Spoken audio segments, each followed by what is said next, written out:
Halo teman-teman semua, selamat datang lagi di channel Hendra Jaya, channel yang membahas tentang seputar usaha peternakan, yang masih membahas tentang seputar usaha peternakan jangkrik. Baik, seperti biasa saya ingatkan kembali untuk kalian semua yang baru bergabung, yang baru menemukan video-video saya mohon bantuannya untuk like, share, subscribe, dan komen agar channel ini bisa berkembang dan selalu memberikan informasi-informasi terbaru seputar pengalaman beternak jangkrik. Dan tidak lupa saya doakan untuk teman-teman semua, semoga selalu diberikan kesehatan, dilancarkan rezekinya, rezeki yang melimpah ruah bermanfaat. Nah, baik, kita sudah kembali lagi di kandang jangkrik milik saya. Di sini tempatnya outdoor, dan kita kali ini masih berbagi pengalaman ya seputar usaha peternakan jangkrik. Dan apabila kalian mungkin mempunyai pertanyaan ataupun mempunyai kendala, kalian bisa berbagi di kolom komentar. Nanti saya jawab langsung ataupun saya jawab melalui video-video yang saya buat.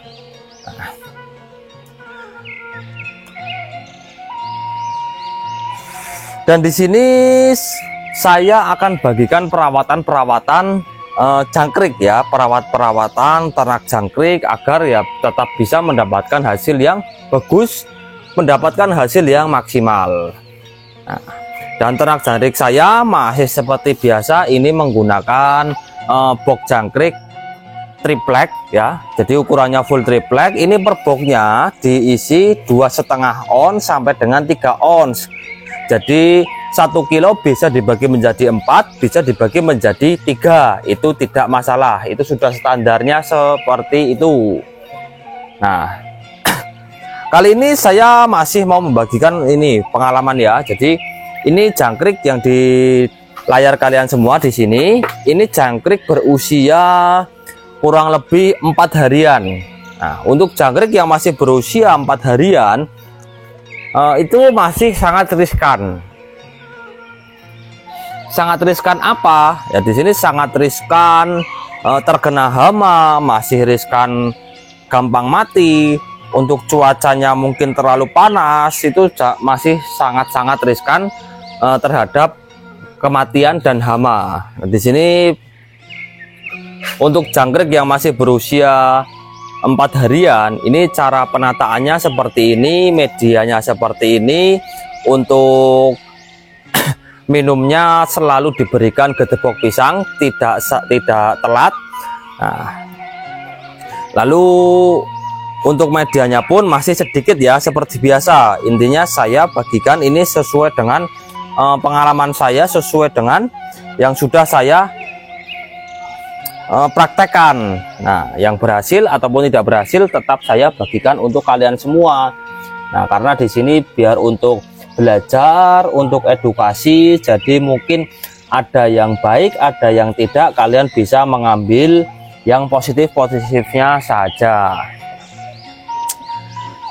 Dan di sini jangkriknya ini alhamdulillah kemarin menetasnya itu hampir maksimal lah ya, sekitar 85% lah. Kalau untuk penetasan jangkrik 100% itu ya mungkin tidak ada lah. Kita taruh saja 85%. Nah, di sini untuk perawatannya seperti ini ya. Jadi teman-teman bisa menirunya. Untuk larasnya, medianya itu jangan terlalu tinggi dulu. Untuk jangkrik berusia 1 hari sampai dengan 1 minggu, itu medianya sedikit dulu, cukup 1 baris saja atau satu tumpuk saja ya, 1 tumpuk laras. Jadi agar jangkrik-jangkrik yang masih kecil seperti ini kan pergerakannya belum terlalu banyak. Mereka itu masih suka berdiam diri, pergerakannya masih lambat sekali. Nah, kalau kalian nanti medianya terlalu banyak, nanti kalian untuk perawatannya kurang maksimal kalau medianya terlalu tinggi. Karena jangkrik-jangkrik yang masih kecil-kecil seperti ini masih sebesar semut. Nah, ini pergerakannya belum terlalu banyak. Bahkan kalian itu mengira kalau medianya ini terlalu banyak, terlalu tinggi, kalian pasti mengira jangkrik itu mati semua, ataupun jangkriknya kok sepi, jangkriknya kok tidak mau keluar. Ya itu karena medianya terlalu banyak, medianya terlalu tinggi. Padahal jangkrik yang masih berusia 1 hari sampai dengan 1 minggu itu belum terlalu banyak pergerakannya.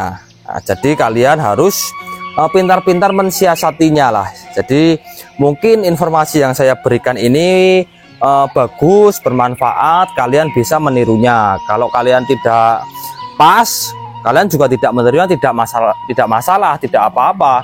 Di sini saya hanya berbagi ilmu saja, berbagi pengalaman saja, tidak untuk menggurui. Nah, jadi seperti itu. Nah, ini untuk jangkrik yang berusia 4 hari. Nah, di sini sebelahnya ini masih ada box jangkrik ya. Di sini boxnya masih kosong karena ini lagi saya proses pensterilan agar hama atau ada sisa-sisa jangkrik atau parasit-parasit, ulat dan lain-lain itu bisa mati dulu, bisa steril agar bisa mendapatkan hasil yang maksimal. Nah, fungsinya seperti itu. Jadi kalau kalian mungkin baru saja ternak jangkrik, baru saja panen, boxnya itu jangan langsung kalian pakai, karena banyak yang dialami oleh peternak-peternak yang masih pemula, baru ternak jangkrik, baru panen, boxnya tidak disterilkan dulu, tidak didiamkan, tidak dicuci, tidak dijemur. Ya biasanya panen yang pertama itu mendapatkan hasil yang banyak, yang bagus. Nanti panen yang berikutnya, panen yang kedua itu biasanya hasilnya drop. Itu banyak yang sudah dialami atau sudah terjadi. Saya pun dulu pernah mengalami hal tersebut. Nah, ternyata box ini kalau baru dipakai, baru dipanen, itu tidak boleh langsung diberikan telur yang baru, karena masih ada sisa-sisa kotoran, lalu masih ada sisa-sisa hama yang masih tertinggal di dalam box yang baru dipanen. Nah, jadi jangan sampai kalian itu lengah, kalian itu ingin cepat-cepat menebar telur agar panen lagi, tetapi tidak memikirkan resikonya. Nah, jadi sini ya, mungkin kalian bisa komentar, bisa berikan komentar siapa yang pernah panen pertama itu banyak, lalu panen yang keduanya sedikit. Nah, biasanya itu banyak yang terjadi. Nah, ini faktornya ini ya, ini boxnya tidak disterilkan dulu, tidak didiamkan dulu. Ini paling enggak pasca panen, hari ini panen baru dipakai lagi itu 4-5 hari. Nah, 4-5 hari tersebut dipakai untuk mensterilkan boxnya, dijemur, dicuci, dibersihkan dan lain-lain. Nah, kalau saya cuma dijemur lalu dicuci dengan deterjen, disemprot saja, disemprot pakai deterjen, dijemur lagi, baru didiamkan 1 hari, baru kita tebar telur. Jadi tidak langsung saya berikan telurnya. Nah, jadi seperti itu. Nah, untuk box jangkrik saya sendiri ini totalnya ada kurang lebih 9 box, ukurannya full triplek, dan ada yang 1 kilo saya jadikan 3, ada juga yang 1 kilo saya jadikan 4. Ya tidak pastilah, tergantung kondisi telurnya. Nah, di sini ada jangkrik yang sudah berusia 1 mingguan. Nah, di sini ada 3 box ya, jadi 3 box yang berusia 1 mingguan. Nah, untuk jangkrik yang 1 mingguan ini pergerakannya sudah mulai banyak, dia sudah mulai jalan-jalan lah intinya. Jadi dia pergerakannya sudah mulai banyak. Dan di sini untuk jangkrik yang sudah berusia 1 mingguan ini medianya sudah mulai kita tambahkan. Nah, bisa kalian saksikan ya, kasih kalian lihat ini. Nah, untuk penambahan kelarasnya itu sedikit demi sedikit, tidak langsung banyak dulu ya. Nah, ini untuk jangkrik yang berusia 1 mingguan. Nah, di sini pun sudah mulai saya berikan pakan dedaunan. Pakan dedaunannya sendiri saya menggunakan gedebok pisang. Gedebok pisang dan daun pisang juga. Jadi jangkrik itu pemakan segala lah, apa saja dia mau. Nah, dan fungsinya apa kok medianya itu harus ditambahkan sedikit demi sedikit, yaitu tadi agar pertumbuhan jangkrik itu bisa maksimal, mendapatkan makanan yang maksimal. Jadi tidak perlu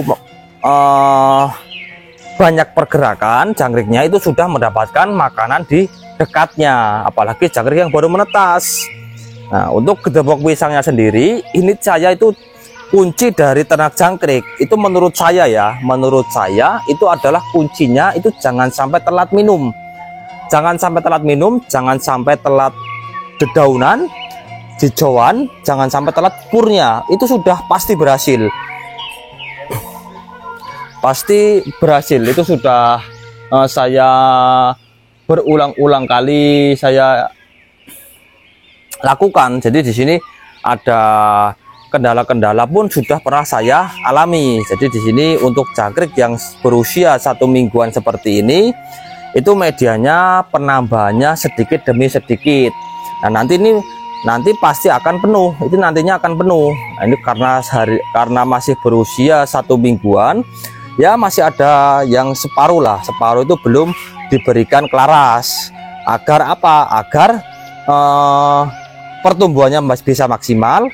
Lalu juga jangkriknya ini tidak kaget pada waktu kecil medianya sedikit langsung ditambahkan penuh, itu tidak jadi, harus sedikit demi sedikit dahulu. Nah, ini bisa kalian saksikan di sini. Ini gedebok pisangnya ini tidak perlu dibuang ya. Untuk gedebok pisangnya ini kalau sudah kering itu sudah tidak perlu dibuang, biarkan saja di sini untuk media jangkrik. Nah, ini ada 3 box ya, kurang lebih ada 3 box yang berusia 1 mingguan. Untuk penambahan kelarasnya pun sedikit demi sedikit. Dan untuk pemberian pakannya, saya hanya memberikan pakan ditaburkan ya, jadi disebar secara merata di seluruh box. Jangan sampai ada yang terlewat, jangan terlalu sedikit. Nah, untuk pemberian pakannya pun variatif. Kalau baru menetas itu bisa pemberian pakannya 2 hari sekali. Kalau sudah 1 minggu bisa 2 kali sehari, lalu 2 minggu bisa 4 kali sehari. Itu tergantung dari jangkrik kita, seberapa banyak porsi makannya, seberapa banyak nafsu makannya. Kalau kira-kira sudah habis, jangkriknya sudah mulai loncat-loncat atau ingin keluar dari boxnya, itu tandanya jangkrik itu kekurangan pakan. Kalau jangkrik sudah loncat-loncat, sudah ingin keluar dari kandangnya, itu pasti ada yang kurang. Entah minumnya, ataupun dedaunannya, ataupun furnya. Pasti ada yang kurang. Jadi kalian bisa dipantau lah. Jadi kalau kalian itu bertanya, berapa kali jangkrik itu diberikan pakan? Saya tidak bisa menjawabnya ya. Karena apa? Karena yaitu pada waktu jangkrik baru menetas, pemberian pakannya itu cuma 2 hari sekali. Lalu jangkrik yang sudah 1 minggu bisa 2 kali sehari. Lalu yang sudah 2 minggu sampai dengan panen itu bisa 4 sampai 5 kali untuk pemberian pakannya. Jadi tidak menentu. Untuk pemberian pakannya itu tergantung dari kondisi jangkrik kita. Apakah jangkriknya itu sudah rakus makannya, atau jangkriknya itu biasanya lebih banyak jangkrik itu lebih banyak menghabiskan pakan. Jadi kita bisa nanti mengkalkulasinya menjadi satu, berapa habisnya pakan fur. Misal habis furnya itu 1 kintal, yaitu pasti panennya tidak jauh dari 90 kilo. Bisa kalian buktikan, bisa kalian praktekkan sendiri.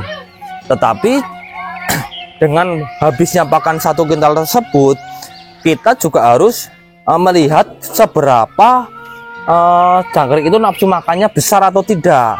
Jangkriknya cuma sedikit, kalian berikan pakan yang banyak, yaitu ya salah kaprah.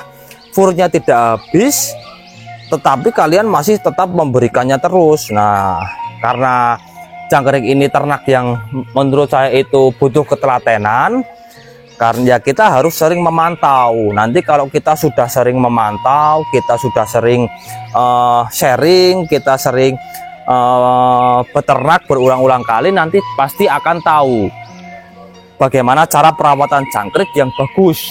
Ya, karena kesuksesan itu tidak didapatkan dengan secara instan, tidak mudah. Yang namanya sukses, yang namanya keberhasilan itu tidak mungkin ya secepat membalikan telapak tangan. Jadi pasti ada prosesnya, pasti ada perjuangannya. Kalau kita baru 2 kali 3 kali panen ataupun mengalami kegagalan 1-2 kali sudah mau berhenti, ya itu cuma di situ saja jalannya kalian, tidak ada proses yang lainnya. 1-2 kali sudah menyerah, ya mau dari mana mendapatkan keberhasilannya. Jadi seperti itu. Mungkin informasi kali ini saya sudahi dulu. Semoga informasi yang saya berikan bermanfaat untuk kalian semua. Apabila ada kekurangan, ada kesalahan saya dalam menyampaikan informasi di video kali ini, kalian bisa memberikan kritik dan saran di kolom komentar. Sekian, terima kasih. Wassalamualaikum warahmatullahi wabarakatuh.